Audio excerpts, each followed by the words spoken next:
Hey, what is up everybody, and welcome back to another video. If you haven't subscribed to my channel, be sure to smash that subscribe button and join the fam. So I realized this video is coming extremely late, seeing that the Boruto manga chapter got released on Saturday. But things have been going haywire because I've had my college startup last week, and then the Kingdom manga chapter of this week got released a bit earlier than I had expected, and I hadn't seen the Boruto chapter coming this week either. So with this, all things have been extremely hectic right now, balancing studies along with the video making. So I apologize for making this video late. So without any further ado, this is the review for the Boruto manga chapter 27. This chapter was titled The Breakdown of Negotiation. I didn't exactly understand the meaning of this title until just now. This title depicts the negotiation that they have, Boruto and Kawaki, and the negotiation was quite small, and it had been done so informally and quickly that I hadn't even realized that it was negotiation. And seeing this title, then only then did I realize that they had a negotiation coming up. So this chapter opens up with Hinata and Himawari packing up the broken vase that had been broken by Kawaki in the previous chapter. And then after that, things become hilarious.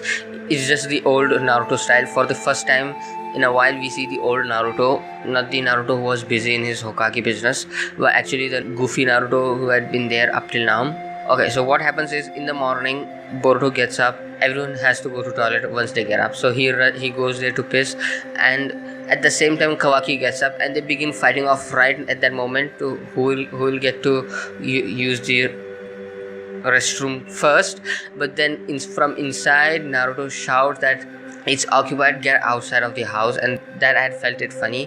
I realized with me saying it doesn't feel funny quite at all. I just can't explain humor to other people. I don't know why. And then after that, things get even more funnier. After they go out and they piss, they begin to fight once again, and then in this the fight escalates quite a lot.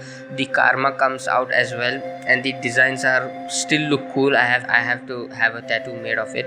And then Naruto sends a shadow clone out to stop them. Now I'm not exactly questioning about his decision, because he did quite correctly. And then his quote, which is said that a man can't dump in, that was funny a lot. What my thinking goes on is, when a person makes shadow clone, he cannot force the clone to come out at a specific location. So in the small toilet, he had himself staring at another clone, and the clone watching his naked self. That I feel it creeping me out. But nevertheless, this idea came up to me. But seeing this all happen, it feels funny, because even after all this time that has happened, even after becoming Naruto did not change at all. Yeah, his hairstyle changed, and that the hairstyle change was ridiculous. But we can't have a father showing off such a Bishoujo kind of look. Bishoujo or Bishonen, I don't exactly know what's the term for it. But the extremely hot male character, he's a father, so he cannot have that kind of hairstyle. So of course, I think because of that, Kishimoto had his hair cut off. So even it feels great to know that even after all these years passing in the story, Naruto hasn't changed at all. And then the manga continues on, and it is also slowly said it out that I have to summarize it. As the manga goes on, this chapter continues on. The mystery around karma becomes even more intriguing, because the origin of karma gets hazier. On one side, we have Boruto, who gets the karma because he killed Momoshiki, and at the other side, we have Kawaki, the only person of the same age to have the karma. But him getting the karma was quite different. He got it in a lab, and it seems it was passed on to him by Jigen.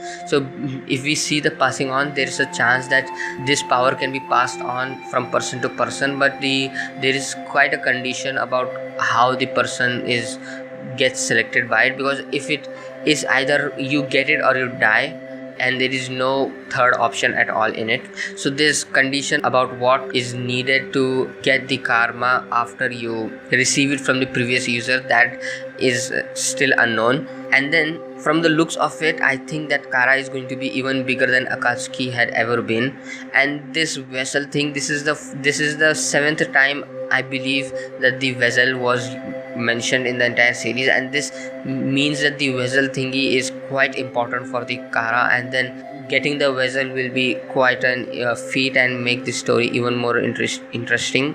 And even more a bit of Kawaki's childhood and personality is quite shown, because it's just a few panels, but I understood it like this, that I think that maybe it's just me, or maybe that's what those panels were intended at. Using silent panel, Kishimoto had Kawaki realize the familial atmosphere going around in the house, and it gives even a more insight upon how traumatic his childhood had been, which I think it was. And also another surprising thing to be shown and explained in this chapter was that even Kawaki doesn't know much about karma, and Kara did not explain it to him. Maybe they were going to explain it to him once he had crossed a certain age or had become quite docile, but maybe because he was so aggressive that they didn't explain to him what karma actually was, or maybe they themselves don't know, I don't know. But even Kawaki doesn't know it, and he wants to find it out.